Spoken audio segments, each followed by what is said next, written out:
occhi di tutti che il commercio elettronico sta diventando sempre più un'opportunità sia per i consumatori sia e soprattutto per le imprese che giustamente vedono nella commercializzazione online possibilità di vendita tendenzialmente infinite, sia dal punto di vista del tempo, perché come noto è possibile commercializzare online 24 ore su 24 per tutto l'anno, sia dal punto di vista dello spazio, perché commercializzando online è possibile raggiungere consumatori che si trovano in ogni parte del mondo. Se questo è vero, è tuttavia altrettanto vero che per cogliere appieno queste opportunità bisogna conoscere le regole del commercio online, regole che si stanno facendo sempre più complesse e che quindi vanno approfondite compiutamente. Uno degli aspetti forse più delicati e più problematici è proprio la materia fiscale. Perché ciascuno Stato ha delle proprie regole, ha delle proprie prassi e quindi chi commercia online può trovarsi a dover gestire normative, prassi, situazioni di volta in volta differenti, soprattutto se commercia con paesi o con consumatori, con soggetti che non risiedono nel suo stesso paese. Dal punto di vista dell'Unione Europea, le istituzioni hanno recentemente varato un pacchetto di norme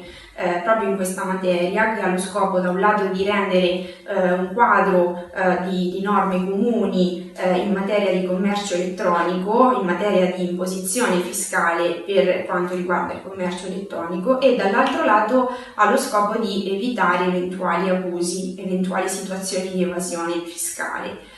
Questo pacchetto di norme prevede sicuramente delle regole più chiare che in passato, prevede a determinate condizioni la possibilità di accedere a delle facilitazioni, ma è comunque un pacchetto di norme molto complesso che va adeguatamente analizzato perché la normativa, la regola da applicare al caso concreto può cambiare in relazione a una serie di condizioni, ad esempio in relazione alla tipologia di soggetti che realizzano una transazione online, quindi la normativa può essere diversa a seconda che i soggetti siano entrambi imprese, entrambi professionisti, oppure a seconda che la transazione, il contatto sia tra un'impresa e un consumatore privato. Così come ci sono regole diverse nel caso in cui il commercio sia diretto o indiretto. Che cosa si intende con l'utilizzo di questi due termini? Il commercio diretto è quello che